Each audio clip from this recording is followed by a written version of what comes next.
Where do the LA Kings stack up on the defense compared to other teams in the Pacific Division? Are any Kings defensemen ranked in the top 10 in the Pacific Division? We explore that and more on this edition of Locked On LA Kings.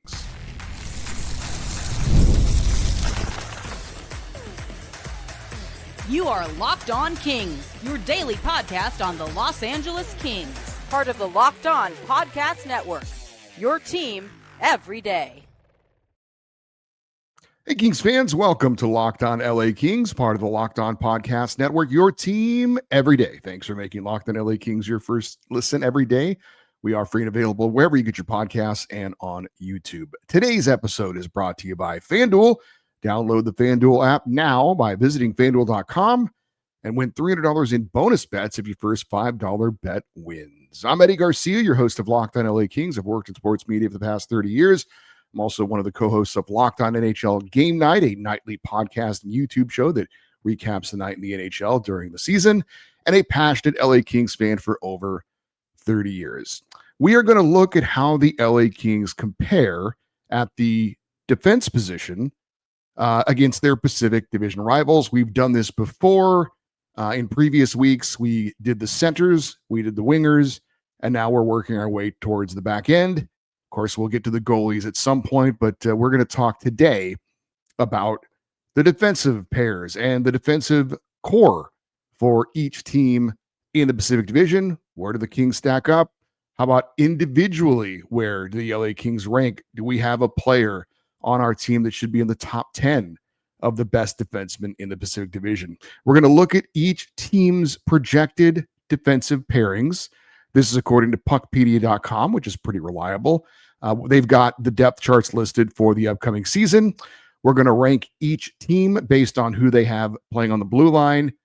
8 through 1, we'll count it down. We will take into account what the players did last season, what they've done throughout their careers. We'll also then, at the end of it, rank the top 10 defensemen from the Pacific Division. If you are watching on YouTube, lots of graphics to help tell the story. Hope you enjoy that. This is always a fun challenge. A little bit difficult when you're talking about defensemen because, being a good defenseman, the stats don't always tell the story, but they tell part of the story. And then you've got your offensive defenseman, your defensive defenseman, some guys that are pretty good at a little bit of both. So when I look at the teams, we'll start with the teams and their defensive cores. You've got 8 teams in the Pacific Division, and I think it's pretty well split into the haves and the have-nots. I think there's 4 teams that are pretty clearly 8 through 5, and I think there are 4 teams that are pretty clearly 4 through 1. Now, where the teams rank in those different spots, I think is up for debate. And I don't know that there's clearly a answer necessarily as far as this team's definitely here. But like I said, I think there's a clear bottom 4 and I think there's a clear top 4. So without any further ado, let us begin our rankings of each team in the Pacific Division. And we will start at number 8. And that 8th place team may not be a big surprise. And that's the San Jose Sharks. One of the worst teams in the league last year. Probably not going to be too good again this year. They're in a rebuild, and they've done their rebuild so far mostly from the front end. They're loading up on some very talented forwards. Of course, Mac and Celebrini leading the way. But on defense, it's a little bit of a different story where they've got a bit of a mixed bag. Their top pairing is Mario Ferrero and Timothy Liljegren. And I would say that is the weakest top pairing of defensemen in the entire division, which is a big part of why they check in at number 8. Now, they do have a couple of old veterans on their second pairing that they're bringing in new this year. That's Dmitry Orlov, formerly of the Carolina Hurricanes, before that the Washington Capitals, and John Klingberg, who we saw a little bit in the playoffs for the Edmonton Oilers against our LA Kings. I think Klingberg's hanging on, probably wouldn't be on many teams other than a team like the Sharks, especially on their second pairing. And Dmitry Orlov did not have a real good showing in the playoffs last year for Carolina, but they are the veteran second pairing of the Sharks. The one young defenseman that San Jose has right now in their lineup is one of the names that's a bit of a mouthful as far as any player in the NHL. and that would be Shakir Mamakadoulan. Maybe I got that right. Maybe I didn't. Shakir Mamakadoulan. He's 23 years old, so certainly growing into being an NHL defenseman. At some point, maybe he grows into being a top pairing guy, maybe second pairing, but right now he's on the third pairing, and he's paired up with another old guy, and that is Nick Leddy, another guy, frankly, who's kind of just hanging on in the NHL. So it is a pretty old set of defensemen for San Jose, and really is lacking of any high caliber talent. So I would say, and I talked about maybe most of the teams in the Pacific aren't, you could argue one way or another where they should be ranked. I think it would be pretty hard not to say the Sharks are a clear number 8, but I do think 7, 6, and 5 are pretty close. And I think you could make an argument that all these three teams could be kind of interchangeable, but I'm picking at number 7, the Calgary Flames. And there is a bit of a wild card here, which we'll talk about in a second, but you've got Kevin Ball and Rasmus Anderson as your top pairing, and there's a lot of talk about Anderson being traded at some point this coming season. There were reports the LA Kings tried to trade for him, and he said no thanks because he has a no trade clause. So we'll see what happens with him going forward, but there's a lot of talk about him not finishing the season with the Flames. Mackenzie Weegar is on their second pairing along with Danil Miramonov. I don't know much at all about Miramonov. Weegar is a pretty solid, though, defenseman. Kind of surprised he's not on their top pairing, but he's probably, I think, their best defenseman. You could certainly argue against that. And then the third pairing is pretty nondescript with Jake Bean and Brandon Paschal. But the wild card I mentioned is a guy you might remember, and that's Zane Parekh. He's 19 years old. He was a first-round pick in 2024. He will be heavily in the Flames' plans in the near future. He played one game in the NHL last year. You might remember it was the Fire game, the final game of the season for the LA Kings at home against the Flames, and I was very impressed by Zane Parekh. He looked amazing. I think this guy has the makings of being an elite offensive defenseman in the league. He's obviously very young and has a long way to go, needs to learn how to play defense at the NHL level, but he looks like he could be, in no time, a very, very talented young offensive defenseman for the Calgary Flames. So if he does make the lineup this year, and if he, has a pretty big season, that would obviously go a long way for the Calgary Flames. Now, they're certainly counting on him to be one of the big pieces of their defensive core going forward, but Zane Parekh is a name to definitely keep in mind. Checking in at number 6, I've got the Anaheim Ducks. Unlike San Jose, this is a very young defensive core. Jackson Lacombe and Radko Gudas are the top pairing. Lacombe's just 24. Pavel Minchikov and Jacob Trouba on the second pairing. Minchikov's just 21. And then you've got a third pairing of Olin Zellweger and Drew Hellison. Zellweger's 21 and Hellison's 24. So 4 of your 6 defensemen are under the age, or 24 or under. So clearly you're going to have some growing pains there.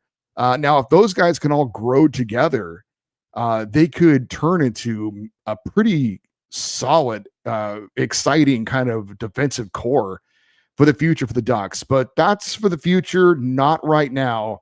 So that's why I have the Ducks in at number 6. But keep in mind that they've got some pretty young, talented guys on the back end. Eventually, they could grow into being very solid defensive core for the Ducks. Checking in at number 5, I've got the Seattle Kraken. Their top pairing is Vince Dunn and Adam Larson. Not spectacular, but solid. Ryan Lindgren comes over from the New York Rangers and the Colorado Avalanche a year ago. Brandon Montour was brought in this past season after winning a Stanley Cup in Florida. They expected a lot more from him. I think they thought he would be a big factor. Wasn't as big a factor as they thought he would be, but when he's on his game, he's a very effective offensive defenseman. And they've got a third pairing of Jamie Oleksiak checking in at 6'7", 250 pounds, and Riker Evans.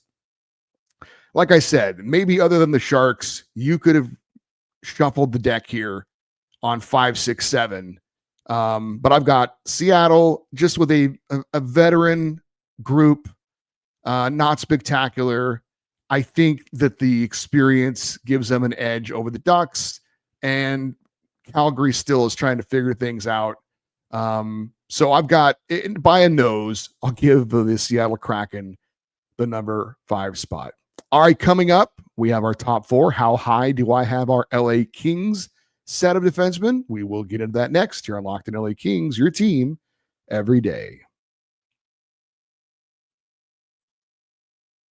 The NFL season is almost here. Matter of fact, it is here.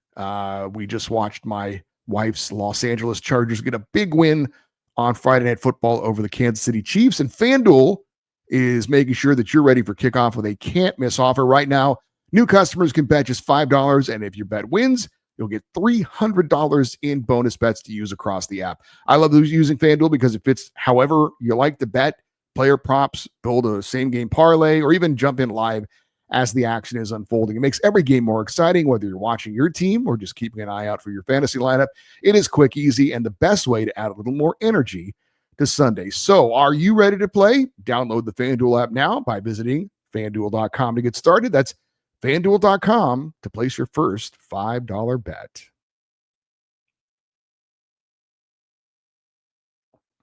All right, we're continuing our countdown of the top defensive groups in the Pacific Division. We've got 4 through 1 coming up. And like I said, kind of like 5, 6, 7, I think these are very close. And you could have these teams a little bit interchangeable. And I think you can make a pretty good argument either way. I don't know that I think these 4 are clearly the top 4, but what order they're in depends on what you like. But I've got checking in at number 4, the Vancouver Canucks. Even though they may have, we'll get to this when we rank our top 10 defensemen coming up. Quinn Hughes, though, I'm going to go ahead and let you know he's number 1. He's paired with Philip Hronek, who is a solid defensive defenseman and a very complimentary piece to Quinn Hughes. If they're not the top pairing defensively in the Pacific, they're number 2. But I think it's hard not to make a case they're number 1 when they've got pretty clearly in my mind anyway, the number 1 defenseman in the entire division. From there, it's a little bit of a mixed bag. Marcus Pettersson and Tyler Myers, Elias Pettersson, the other Elias Pettersson, along with old former King Derek Forbort holding down the third pairing. Again, Hughes and Hronek, solid. Quinn Hughes, fantastic. And you could make it, like I said, you could make the argument that based on having the top defenseman as a part of their group, that maybe they should be a little bit higher than 4. But I think we're looking at the defensive talent in its totality. I have them ranked at number 4. If you wanted to put them a little higher than that, I could listen to what you have to say. Checking in at number 3, the Vegas Golden Knights. They had been the kings of the defensive core in the Pacific Division for a while, but lost a couple of players.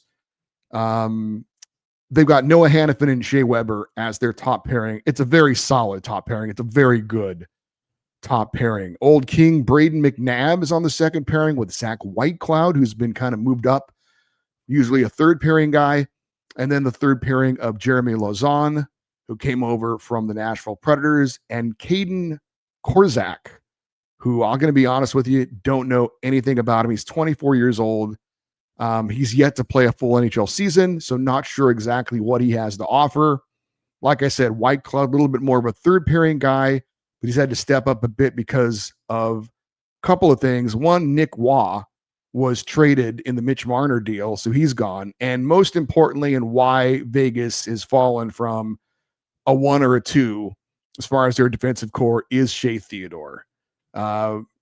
Very, very good, solid veteran defenseman, Stanley Cup winner, one of the leaders of the Vegas Golden Knights, but has some serious issues. I believe it's a hip, and he is not going to play this year, and they are fairly certain he will never play again, that he will have to announce his retirement once his contract comes to an end.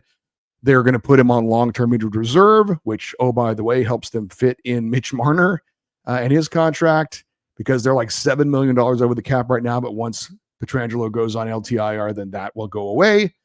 Vegas, though, still very solid.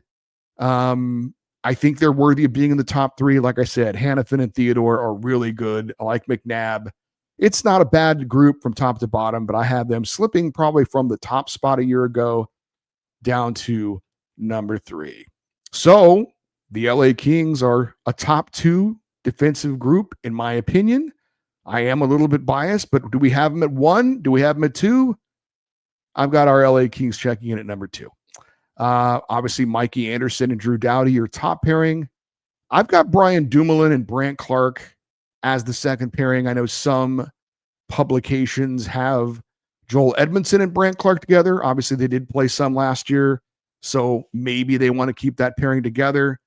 Dumoulin, of course, coming over from New Jersey via Anaheim. I like the way he played in the playoffs last year for the Devils. I think he's a solid second pairing guy. I like Edmondson more on the third pairing, but we'll see.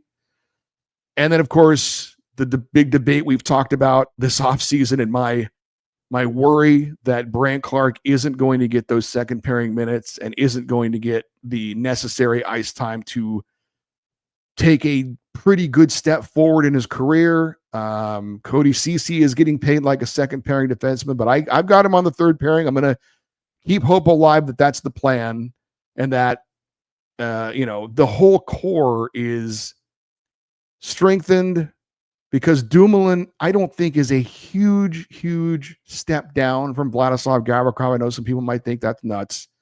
And Cody Ceci, I think, can be an improvement over Jordan Spence. And I will say again about Vladislav Gavrikov, was he the Kings' best defenseman last year? Yes.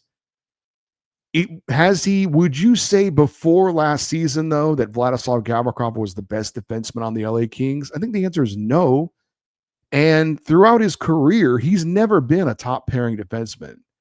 He was last year, and you got to give him his flowers for that. But if you look at his career in its totality, he's been a second pairing guy. So we'll see how he fares in New York. He's going to be paired up with Adam Fox, and that's a nice pairing. But I've said it before, I don't think the loss of Vladislav Gavrikov is as huge of a blow as a lot of people think it is. I still think this core here, this group, 1 through 6, is pretty solid. All veterans except for Brant Clark, and we think Clark has a lot of potential. Now that he's got a full season under his belt, looking for him to take a step forward. And I will say about Drew Doughty, and we're going to talk about him a little bit more later. It may seem like I'm down on Drew because I've talked about, I think his minutes should be reduced. That doesn't mean I don't think he still can't play. Or that doesn't mean I still don't think he can play. Why am I having a hard time saying this? He can still play, I believe. I think Drew Doughty is still an asset for your defensive core, but I do think it would benefit him, and I think it would benefit the team if he didn't have to carry so much of a load. But I've got the Kings at number 2, and unfortunately, there's only one team left, and you've probably figured it out, and it wasn't pleasant to do this, but the Edmonton Oilers I have at number 1. Again, I think you can make an argument any of these teams 1 through 4. But you have a top pairing of Matthias Ekholm, a very good defensive defenseman, and Evan Bouchard, who has his warts on occasion defensively, but we saw when the playoffs come around, that dude steps up and turns into a borderline elite defenseman and a guy who affects games positively for the Oilers. So I've got them leading off the top core here. You've got Darnell Nurse and Jake Wallman on the second pairing. Nurse, as much as we dislike him, pretty solid. You can argue he is not worth what they're paying him, but that's not the argument here. We're just talking from a talent standpoint. How good is he? I think he and Jake Wallman are a pretty solid second pairing. Wallman came over at the deadline from San Jose last year, and he was better than I thought he would. And then the third pairing is what it is, Brent Kulak and Ty Emberson. But if I mention Hughes and Hronik as the top pairing in the Pacific, the argument is against that, Ekholm and Bouchard. I think they're probably a hair below Quinn Hughes and Philip Hronik just because Hughes is so good. Bouchard isn't quite what Hughes is, but it's still Bouchard and Ekholm I think, are clearly no worse than the second best pairing in the Pacific Division. So that's my top four. Again, a little bit of a debate. You can say maybe you could argue Vancouver should be a little bit higher because of Quinn Hughes, but I think when you look at 1 through 6 defensively, I got the Oilers 1, Kings 2, Vegas 3, Vancouver 4, Seattle 5, Anaheim 6, Calgary 7, and San Jose checking in at number 8. All right, up next, we're going to rank the top 10 defensemen in the Pacific Division. Will an LA King be in the top 10? That is next. You're on Locked On LA Kings, your team every day.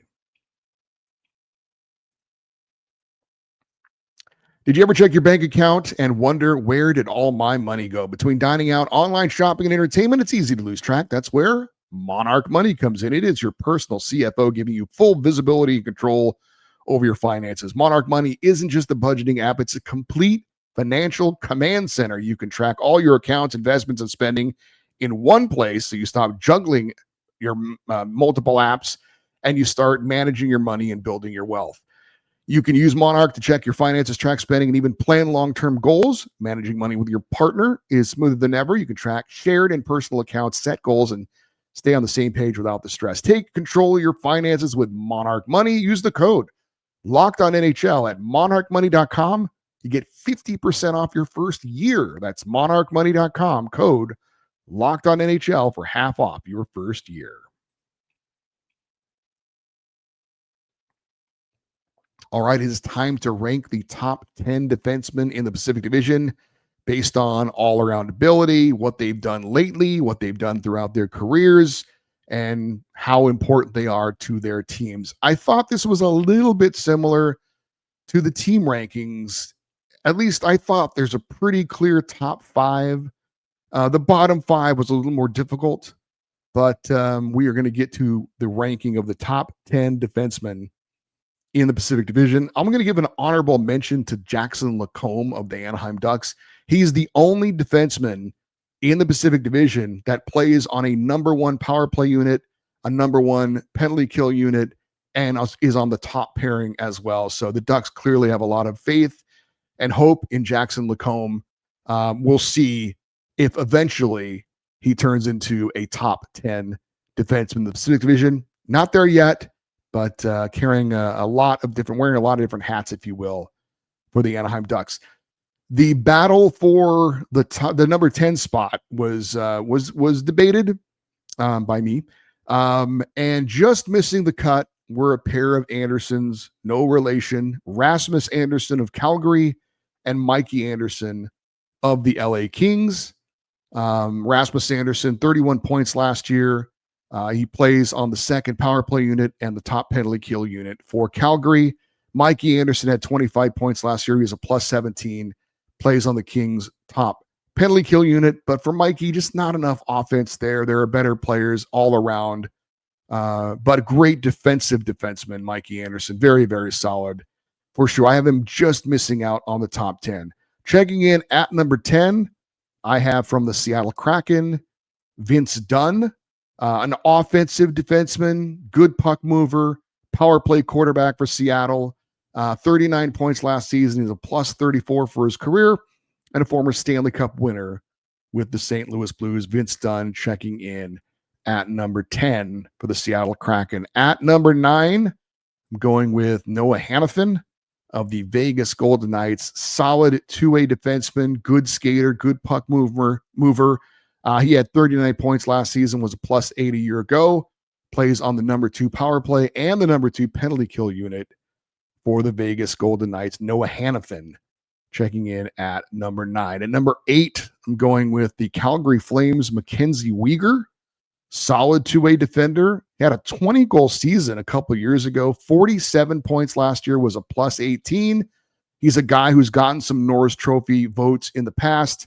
Plays on the Flames' top power play unit and on their number 2 penalty kill unit. Checking in at number 7, I'm going to go with Brandon Montour, also of the Seattle Kraken. Very skilled offensive defenseman, good skater, good puck mover, 41 points last year, although he was a minus 22 for the Seattle Kraken. Plays on their second power play unit, was a very, very solid contributor to the Florida Panthers' first Stanley Cup winning team a year ago. He slipped a bit last year, but we're also including what they've done in their careers as well. He's a pretty slick offensive defenseman and can be very effective for a team if he's on the right team. Not sure he's on the right team. He was in Florida, not so much with Seattle. Checking in at number 6, it is Philip Hronek of the Vancouver Canucks. Very solid two-way defender, very, very good complementary player to Quinn Hughes. Hronek plays on the Canucks' second power play unit and is on their top penalty kill unit.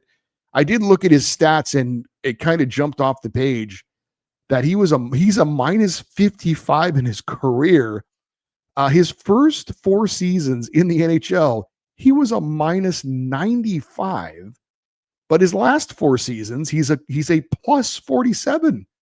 So got things figured out, I guess, a bit. And plus minus is always one of those stats. You never know how much, what the factors are in that, but they are what they are. But seems to have figured things out the last 4 seasons or so, where he's very much a plus player. But man, minus 95 in his first 4 seasons, that's something else. Checking in at number 5 from the Edmonton Oilers, I've got Matthias Ekholm, probably along with Mikey Anderson. You're just talking purely defensive defenseman, certainly right there. Physical, usually durable, although he did have some injury issues last year, but came back for the playoffs.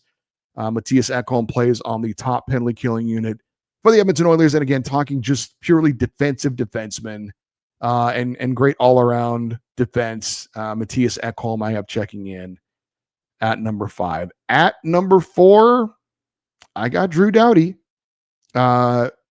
Just a very well-rounded defenseman, a workhorse. Number 1 penalty kill unit, second power play unit, we think, this year for the LA Kings. Certainly he's been a power play quarterback in the past, but if the Kings do go with the 5 forwards on the power play, you would think that would relegate Doughty to the second power play unit. Obviously, at this point, he is the most accomplished of any defenseman in the Pacific Division. Former Norris Trophy winner, 4-time finalist for the award. He is the only, with all due respect to Quinn Hughes, right now, he's the only Hall of Famer as far as a defenseman playing in the Pacific Division right now. Quinn Hughes, if his career ended today, I don't think he's getting in the Hall of Fame. I don't think. I just think you need more of a resume. Of course, that's not going to happen, right? Knock on wood that Quinn Hughes has a nice long career, and he'll definitely get in the Hall if he keeps doing what he's been doing for the last couple of seasons. But I think that we're talking not just what they've done lately, but their resume as well. Obviously, 2-time Stanley Cup winner also. Drew Doughty, I've got checking in at number 4. And as I said earlier, it's not like I don't think he can't still play, but I would like to see some of his minutes, some of his responsibilities lessened. I think it would be better for him. I think it would be better for the team. Checking in at number 3 from the Vegas Golden Knights, I've got Shea Theodore, former Duck. Very good offensive defenseman. Well-rounded all-around defender as well. He's improved his defensive game. He had 57 points last year. Plays on the top power play unit for Vegas. He did get a vote in the Norris Trophy voting last year and is a Stanley Cup winner with Vegas as well. Shea Theodore of the Vegas Golden Knights at number 3. Checking in at number 2, it's Evan Bouchard of the Edmonton Oilers. Highly skilled offensive defenseman. He had 67 points last year. Plays on the top pairing. Plays on the number 1 power play unit. Got 29 votes for the Norris Trophy last season. He was 5th in Norris Trophy voting the year before. Does he have some issues defensively? Yes. But like I said, when the playoffs come around, this dude shows up, and that counts for a lot. 2 years ago, he had 32 points in 25 playoff games. Last season, 23 points in 22 playoff games. He has one of the most feared slap shots from the point, the Bouch bomb. He is clearly, to me, the number 2 defenseman in the Pacific Division. And that's because, number 1, no surprise here at all, no debate at all. It's Quinn Hughes from the Vancouver Canucks. He is an elite offensive defenseman, third most points for a defenseman in the NHL last year behind Cale Makar and Zach Werenski. He had 76 points, including 60 assists, which was second only to Cale Makar's 62.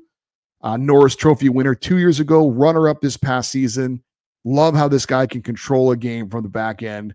Top pairing, top power play quarterback for the Vancouver Canucks. Quinn Hughes, without a doubt, the number one defenseman in the Pacific Division. So there you have it. As I wear my Drew Doughty Team Canada jersey to honor him today. That's what I've got as far as the Pacific Division defensive core rankings and as far as the top 10 defensemen in the Pacific Division. Do you agree with my list? Do you disagree? You are more than welcome to share your thoughts on that if you would like. Did want to make a quick note that you might wonder, well, isn't today supposed to be the feedback show? We will still have the feedback show. It's going to be released a day later. Was feeling a little under the weather on Wednesday, so everything got kind of pushed back a day. So you still have 5 episodes of Locked On LA Kings this week, but they're just after Monday and Tuesday, we have everything pushed back a day. So our next episode, our final episode of the week, is coming up, and that will be our fan feedback show. So we will have that. You have time, if you do it right now, to get an email in for the fan feedback show, talk about these rankings or anything else we talked about this week, the Mike Fuda interview, Anze Kopitar's comments about maybe his final season, any kind of concern over Adrian Kempe not being signed at this point. Do you think he's worth $10 million? All that on the table, or anything else you want to talk about. It's up to you. Email address lockedoneddie@gmail.com, EDDIE. You're also welcome to leave your comments if you're watching on YouTube in the comments section. And we'd love to stay interactive with the show on social media, X, Twitter, Instagram. We're at, also TikTok.